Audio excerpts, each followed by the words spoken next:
खान साहब ने बताया है, हालांकि हमने पूछा नहीं था लेकिन उन्होंने बताया, तो चले ठीक है। वो कह रहे हैं कि अगर मुल्क का वजीर आजम लुटेरा हो तो मुल्क कमज़ोर होता है। पूछना है कि वजीर आजम के साथ साथ अगर काबीना भी, खुदा न खास्ता किसी एक मुल्क में ऐसा हो, मैं पाकिस्तान की बात नहीं कर रहा, अगर वजीर आजम के साथ काबीना भी चोरों और डाकुओं पर मुश्तमिल हो, उनके वो सपोर्टर्स जो हैं उसमें ज़्यादातर ऐसे हों कि जो जिनका चोरी चमारी से मिसाल के तौर पर साइड बिजनेस हो, तब उस मुल्क की किस्मत में क्या कुछ लिखा जाता है, अगर आप मुझे बताएं। ये पाकिस्तान की बात नहीं हो रही यहाँ। अरफीन साहब, पहले तो आप इस चीज़ का मुझे समझ नहीं आती कि आप पहले तो अल्लाह का ये शुक्र अदा करें कि हमारा वज़ीर आज़म चोर नहीं है। आप ये सोचें जब वज़ीर आज़म भी चोर हो, उसकी काबीना भी चोर हो, तो उस मुल्क का क्या होगा? यही तो मैं उस मुल्क का ये होगा हमारे पाकिस्तान की तरह कर्जों के अंदर डूबता जाएगा, IMF से कर्जे लेता जाएगा। हमारे पाकिस्तान की तरह, लेकिन आपने तो कहा हमारा वज़ीर आज़म चोर नहीं है। सुन लें, नहीं है, मैंने आपको यही कहा। लेकिन आपने कहा हमारे पाकिस्तान की तरह वो मुल्क कर्जों में डूबता जाएगा। सुने आरफीन साहब, एक मिनट, अगर आपका PM, आपका वजीर आजम चोर हो, उसकी काबीना चोर हो, तो फिर मुल्क कर्जों के अंदर डूबता है।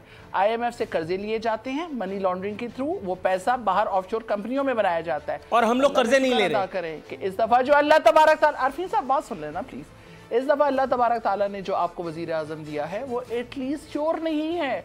अगर उसके काबीना के अफराद अगर चोर हैं तो आप देख लें, जितना इस हुकूमत के अंदर किसी के ऊपर अगर करप्शन जाहिर हो जाए या पता चल जाए, उसको साइड पे ऑलरेडी जाता है। सुने, देखे नहीं, उनको चेंज भी किया जाता है, चेंज ना, उस पर कार्रवाई तो कोई नहीं होती, अदालतों से अपने आप को क्लियर करके कार्रवाई हो रही है ना जी। किसके खिलाफ? कैसी कार्रवाई हो मैडम, किसके खिलाफ कार्रवाई हो रही है? किसके खिलाफ नहीं? जहांगीर तरीन की मूंछ का बाल कोई नहीं तोड़ सका, मैंने चैलेंज किया था, कोई नहीं तोड़ सकेगा। मैंने कहा था कि 10 रुपए का इनाम दूंगा उस एक आदमी के खिलाफ जो नवाज शरीफ और आसिफ अली जरदारी के खिलाफ कार्रवाई करे। मैंने 10 रुपए का इनाम उस हुकूमत पे भी रखा था जो आसिफ अली जरदारी और नवाज शरीफ को मेडिकल एनआरओ देने से रोक ले। ऐसा कुछ नहीं हुआ, मैं 10 रुपए की शर्त बदस्तूर जीता हुआ हूं। साहब, ये देख लीजिए, आपकी अदालतों ने उन्हें नाअहल करार दे दिया और वो अब इलेक्शन कॉन्टेस्ट नहीं कर सकते हैं। तो क्यों नहीं हुआ उनके ऊपर साबित हुआ। पिछले दौरे हुकूमत में 2013 के इलेक्शन के बाद खान साहब ने सबसे पहले कहा कि अगर करप्शन आप समझते हैं कि मैं करप्ट हूं तो खोलें ना मेरे केसेस, बनाए ना मेरे ऊपर केसेस, करें ना मेरे खिलाफ कार्रवाई। हाँ, वो तो उन्होंने क्यों नहीं की? खान साहब क्यों नहीं की? सुन लेना आरफीन साहब, सुन लें, उन्होंने क्यों नहीं की कार्रवाई इनके ऊपर। आज वाहिद इमरान खान साहब हैं पिछले दौरे हुकूमत में KPK से तमाम वो MPs जिनके ऊपर करप्शन साबित हुई थी, उन्होंने अपनी काबीना से उनको निकाला था। पता है ना, इससे पहले कभी इस तरह का हुआ? जो जितना ज्यादा करप्ट होता था वो उतना ज्यादा। बिल्कुल आपकी बात दुरुस्त है मैडम। थोड़ा सा तवक्कुफ की इस्तदा के साथ मैं यहाँ अपना नुक्ता रखते हुए आपसे तवक्कुफ की इस्तदा करते हुए मैं यहाँ अपने अगले मेहमान की तरफ जाऊंगा। आपने जो कहा वो बिल्कुल ठीक है, पिछली मरतबा ऐसा कुछ नहीं हुआ था, लेकिन ये जो कुछ इस दफा हुआ है वो भी पहले कभी नहीं हुआ।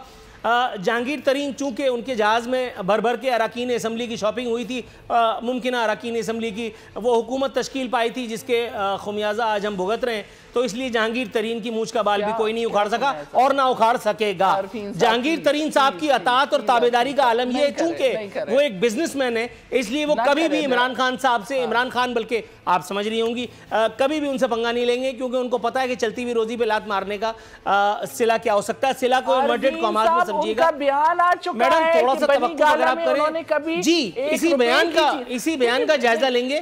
थोड़ा सा अगर आप तवक्कुफ रखें, मैं आपकी तरफ आता हूं जी। मोहतरम कैसर अहमद शेख साहब, सर कैसे हैं आप? बिल्कुल ठीक, अल्लाह का फजल। सर बहुत शुक्रिया आपकी इस मुस्कुराहट का और हमारे साथ प्रोग्राम में शरीक गुफ्तगू होने का। सर देखिए, वज़ीर आज़म साहब ने बड़ी खूबसूरत बात की है, सुम्मा अल्हम्दुलिल्लाह। उन्होंने कहा है कि मुल्क में अल्हम्दुलिल्लाह सुम्मा अल्हम्दुलिल्लाह ऐसा कोई मामला नहीं है कि जहाँ वज़ीर आज़म लुटेरा होता है, जहाँ काबीना चोरों की होती है। अल्लाह का शुक्र है पाकिस्तान में इस तरह की कोई बात नहीं है।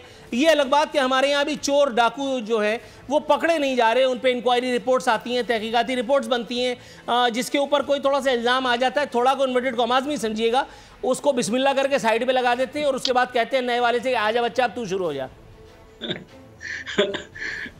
नूर अरफीन, बड़ा हमेशा आप दिलचस्प टॉपिक रखते हैं, मुझे बड़ा अच्छा लगता है। देखिए, बार बार प्राइम मिनिस्टर साहब यही कह रहे हैं कि पिछले चोर थे और हमने बहुत परफॉर्म किया है। भाई उन्होंने कर्जे लिए थे, अब वो तो उस वक़्त कर्जा कोई किसी से भी पूछ ले, क्योंकि मुईशत में ना गलत फिगर दी नहीं जा सकती, कोई भी देगा। ये तो इन्हीं का अपना स्टेट बैंक और इनका FPR और ये सब बता देंगे ना। 30,000 अरब रुपए कर्जा था, बहुत ज़्यादा था, इसमें कोई शक नहीं। जब हमारी हुकूमत ख़त्म हुई मुस्लिम लीग की तो आज 50,000 अरब रुपए कर्जा हो गया। इसमें कोई फ़र्क हो, कोई बंदा बोल दे। उस वक़्त कुल आमदनी जब हमने छोड़ा ना तो 310 अरब डॉलर थी पूरे मुल्क की आमदनी, आज 290-95 अरब डॉलर हो गई। फीकस आमदनी जो थी वो 1400 डॉलर थी फीकस, और आज हो गई पौने 1200 डॉलर। इसमें कोई फ़र्क हो ना तो मैं बोलूँगा, मैं तो फिगर दे रहा हूँ ना, ये कहें कि भाई इसमें कोई फ़र्क आ गया है। अब इंडिया जो है उसमें ये तो कहते थे बाहर के लोग यहाँ पे पैसा लेके आएंगे और नौकरियाँ ढूंढेंगे, तो आज इंडिया में कोविड ये कहते हैं जी वहाँ ज़्यादा हुआ है, वाकई हुआ है। उसके बावजूद इंडिया में जो बाहर की डायरेक्ट इन्वेस्टमेंट आई है ना, ये फिगर्स हैं, 44 अरब डॉलर आई है, हमारे यहाँ सिर्फ 2 अरब डॉलर आई है।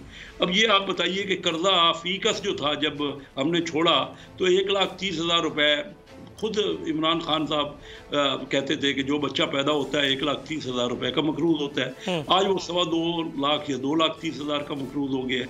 अब मुझे ये बताइए कि किसी चीज़ में ये कहते थे हमने करंट अकाउंट के लिए कर दिया, एक तो डॉलर को 120 से 180 कर दिया। गरीब आदमी का तो बेड़ा गर्क वहीं हो गया जब हर चीज़ जो बाहर से आ रही है ना। पाकिस्तान की कुल कोई तकरीबन चौथा या पाँचवां हिस्सा इंपोर्ट होती है। कुल 290-95 अरब डॉलर अगर आमदनी है ना, तो वहाँ 70 अरब डॉलर की तो हमारी इंपोर्ट हो रही है, वो सारी डॉलर में होती है। तो डॉलर 120 से 180 हो गया, तो महंगाई का तो जो हाल है आपके सामने ही है कि घी की कीमत डबल हो गई, खाने पीने की दालों की हो गई, गंदा चीनी की जो सूरत हाल है। मैं बार बार उसको रिपीट नहीं करना चाहता, लेकिन प्राइम मिनिस्टर को भी भूल ही नहीं रही कि जो कुछ वजह हुई पिछलों की वजह से। हमारे वक्त तो ठीक था, हमारे बाद आके वो वजह शुरू हुई। हमने 5 साल गुजार लिए हमारी मुस्लिम लीग की हुकूमत में, और ये जो हालत मैं बता रहा हूँ, कोई एक अगर फिगर्स तो झूठ नहीं बोलती ना, तो जो आम आदमी का अशर इन्होंने किया है। नहीं सर, बिल्कुल ना फिगर्स झूठ बोलते हैं और ना सरकार झूठ बोलती है, मुझे पूरा यकीन है, क्योंकि मुंतखब सरकार है, मुझे पूरा यकीन है। मैडम ने वैसे भी अभी वजाहत पेश की, थोड़ा सा तवक्कुफ की इस्तदा आपके साथ भी रखता हूँ।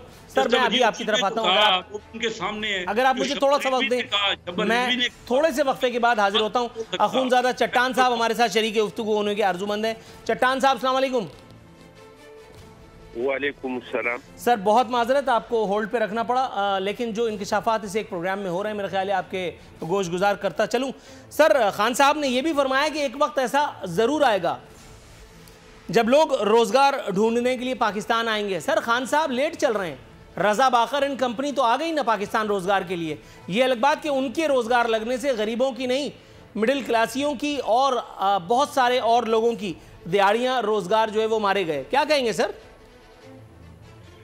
बिल्कुल जी, उन्होंने कहा है बहुत सारे लोग आ गए, शाहबाज गिल जैसे, जुल्फी बुखारी जैसे, ऐसे बहुत सारे नाम है कि वो रोजगार के लिए पाकिस्तान आ गए हैं।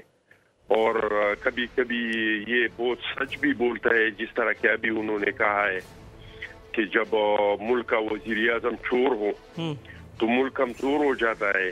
फिर आपने इसके साथ ये मिलाया कि अगर काबीना भी चोर हो तो फिर क्या होगा। तो फिर यही होगा जो ईस्ट इंडिया कंपनी के दौर में हुआ था, जो अब हो रहे हैं। फिर आपका स्टेट बैंक जो है वो आपके इख्तियार में नहीं होगा, आपके पार्लियामान के इख्तियार में नहीं होगा, वो आपके अदलिया को जवाबदेह नहीं होगा, वो डायरेक्ट IMF को जवाबदेह होगा। सब्सक्राइब करें और बेल दबाएं ताकि कोई खबर रह न जाए।